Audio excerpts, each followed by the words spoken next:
नमस्कार दोस्तों, आज हम कन्वेंट स्कूल के ऊपर चर्चा करेंगे। तो परिभाषा के अनुसार ये वो स्कूल हैं जो मुख्यतः कैथोलिक ननों द्वारा चलाए जाते हैं, जहां शिक्षा के साथ साथ छात्रों में नैतिक व आध्यात्मिक मूल्यों को विकसित करने पर ध्यान केंद्रित करते हैं। क्या सच में? देखते हैं। ये कॉन्वेंट जो स्कूल्स हैं वो ब्रिटेन की पैदाइश हैं, तो वहाँ का थोड़ा इतिहास देखते हैं। यहाँ लिव इन रिलेशनशिप बहुत कॉमन था, तो बिना विवाह वाले पेरेंट्स अपने नाजायज बच्चों को चर्चेस में डाल देते थे। जब ऐसे बच्चों की संख्या बढ़ी तो ब्रिटेन में कॉन्वेंट स्कूल्स खोले गए। ऐसे बच्चों के लिए जो अनाथ वो नाजायज थे, और फिर इन कॉन्वेंट्स में रेडीमेड फादर, मदर, सिस्टर आदि नियुक्त किए गए ताकि माता पिता का कृत्रिम एहसास कराया जा सके। वो अलग बात है कि समय समय पर ऐसे माता पिता भी बदलते रहते थे।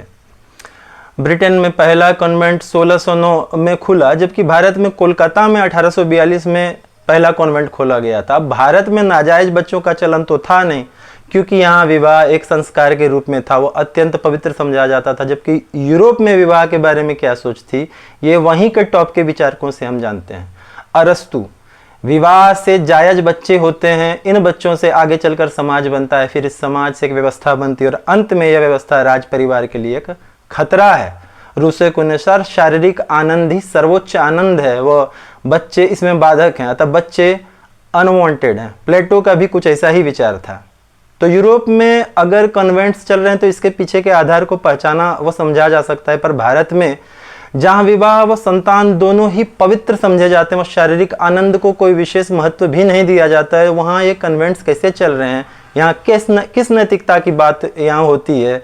इसी सवाल के जवाब में धूर्त मैकाले ने अपने बाप को चिट्ठी में लिखा था और बताया कि कॉन्वेंट में ऐसे बच्चे तैयार होंगे जो दिखने में भारतीय पर दिमाग से अंग्रेज होंगे।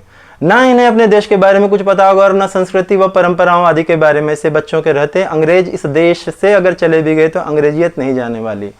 धूर्त मैकाले की यह भविष्यवाणी कितनी सटीक थी, जो आज हमें इन रूपों में दिखता है कि इसी देश के बच्चे इसी देश की भाषा व संस्कृति का खूब उपहास उड़ाते हैं। तो फिर पेरेंट्स यहाँ अपने बच्चों को क्यों डाल रहे हैं? क्या इसमें माता पिता की सहमति है, अज्ञानता है, या सामाजिक लाचारी, या अन्य अच्छे विकल्पों का न होना है, या बहुत ही कम होना है, जैसे नेतरहाट, रामकृष्ण मिशन इत्यादि?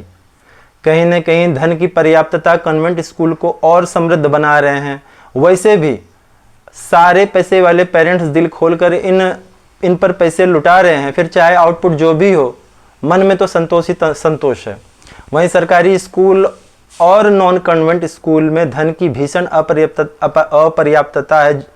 यह अलग बात है कि सरकारी विद्यालय के शिक्षक अच्छी तनख्वाह पा रहे हैं, जिस पर उनका हक भी है, लेकिन क्या इसके बदले वे अपना 100% डिलीवर कर रहे हैं? अच्छा छोड़िए, क्या 50% डिलीवर कर रहे हैं? जवाब वो डेटा कहते हैं नहीं। नॉन कॉन्वेंट स्कूल्स कुचक्र में पड़ गए हैं, जहां अच्छी शिक्षा के अभाव में बच्चे विद्यालय छोड़कर जा रहे हैं, जिससे सैलरी देने में विद्यालय पर दबाव पड़ रहा है, जिससे या तो वे टीचर्स को कम सैलरी देंगे या वहां पर टीचर्स को कम कर दिया जाएगा। इन दोनों ही परिस्थितियों में शिक्षा की गुणवत्ता और कम्प्रोमाइज होगी, जिससे और ज्यादा पलायन होगा। सरकारी विद्यालयों का तो अलग ही किस्सा चल रहा है। यहाँ के स्टाफ से 13 तरह के मामलों में व्यस्त हैं, पढ़ाई को छोड़कर। आलू प्याज चावल मारने की फिराक में है कोई, तो कोई छुट्टी मारने के नए नए तरीकों का इजाद कर रहा है। जो पढ़ाने में सचमुच में कुछ इंटरेस्टेड है, वे मतलब के मीटिंग्स आदि में व्यस्त हैं, चुनाव में उलझे हुए हैं। मिड डे मील से बच्चों को न्यूट्रिशन वाला कितना भोजन मिल रहा है यह तो पता नहीं, लेकिन इसने शिक्षा का बेड़ा गर्क कर रखा है। क्योंकि पहले स्कूली व्यवस्था जहाँ शिक्षा के इर्द गिर्द घूमती थी, अब यह राशन के इर्द गिर्द घूम रहा है। ये स्कूल अब बैड पॉलिटिक्स के अड्डे बन चुके हैं। ऐसी स्थिति में कॉन्वेंट स्कूल से ये कैसे कम्पीट कर सकते हैं, जहाँ डिसिप्लिन अलग ही लेवल पर है और यहाँ फोकस शिक्षा पर है, न कि मिड डे मील पर।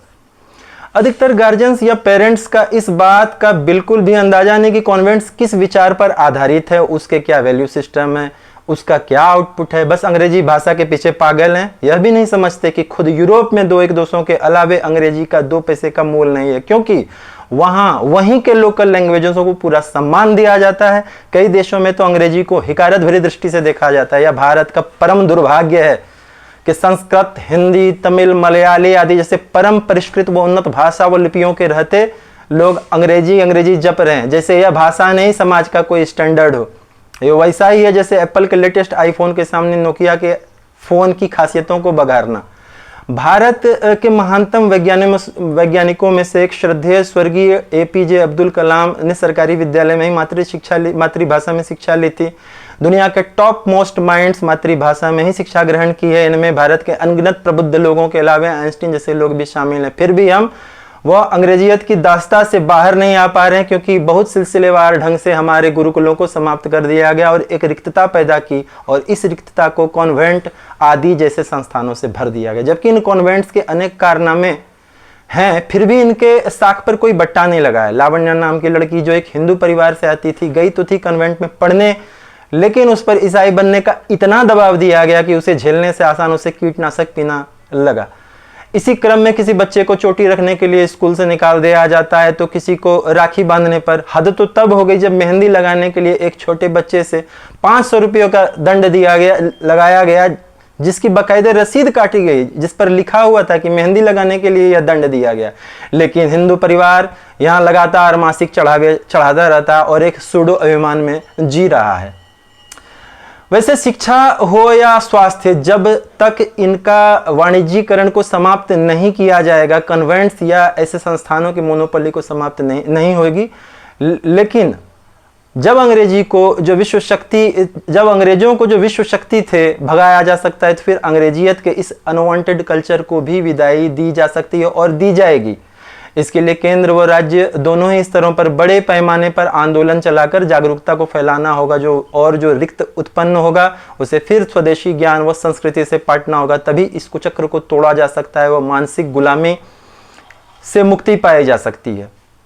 जय हिंद, धन्यवाद।